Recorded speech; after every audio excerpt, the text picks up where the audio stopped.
আমাদের স্বাধীনতা চক্রবর্তন জননেতা কেমন জন্মিল।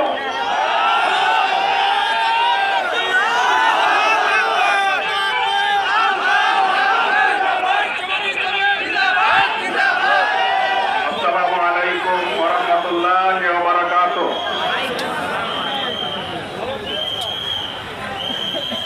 আজকে সারা দেশব্যাপী বাংলাদেশ জামাত ইসলামী ঘোষিত 5 দফা দাবি আদায়ের লক্ষ্যে কর্মসূচি পালিত হচ্ছে প্রতিটি উপজেলায়।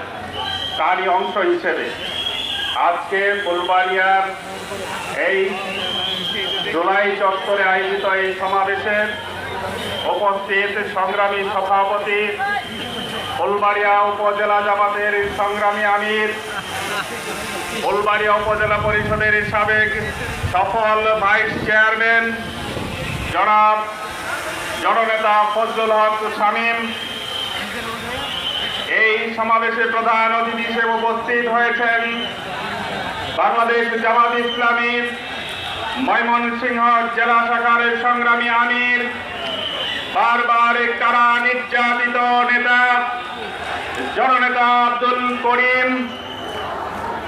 বিশেষ অতিথি হিসেবে উপস্থিত আছেন ময়মনসিংহ সদর আসনের জামাত মনোনীত প্রার্থী এবং মহানগর জামাতের সংগ্রামী আমির জনাব কামরুল আহসান নেমরুল সহ সংগ্রামী নেতৃবৃন্দ, সাংবাদিক বন্ধুগণ এবং আমার প্রিয় ফুলবাড়িয়ার ছাত্র জনতা, আপনাদেরকে এই মিছিলে সমাবেশে আমরা স্বাগত জানাই।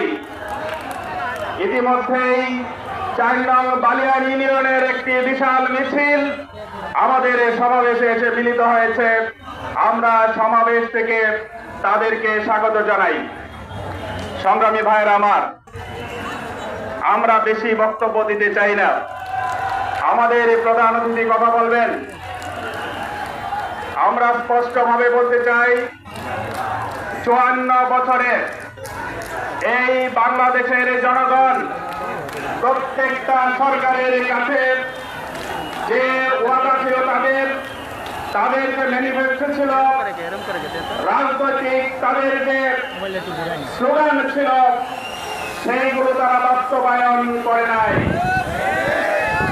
ইতিমধ্যে আমাদের মাঝে আজমির থেকে একটি বিশাল মিছিল এই সমাবেশে এবং কালাতহের একটি মিছিল সমাবেশে এসে মিলিত হয়েছে। আমরা তাদেরকে স্বাগত জানাই। সংগ্রামী ভাইয়ের আমার, আমরা 54 বছরে এই জনগণ বারবার অতীতের সরকারগুলোর কাছ থেকে প্রতারিত হয়েছি। আমরা আমাদের সাথে প্রতারণা করা হয়েছে। 71-এর স্বাধীনতা যুদ্ধের মাধ্যমে এদেশে ইনসাফ কায়েম করার কথা ছিল। বৈষম্যহীন একটি বাংলাদেশ কায়েম করার কথা ছিল।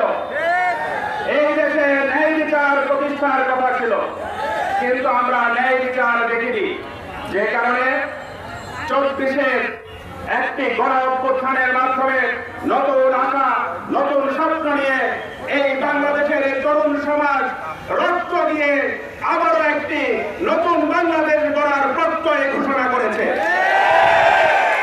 সংগ্রামী ভাইয়ের আমার, কিন্তু দুঃখজনক হলেও সত্য, আজকে একটি মহল এই জুলাই বিপ্লবকে ব্যাহত করার জন্য আমাদের সেই আশা আকাঙ্ক্ষাকে তারা আবারও সেই নতুন বোতলে পুরাতন মদ ফেলে দেওয়ার চেষ্টা করছে।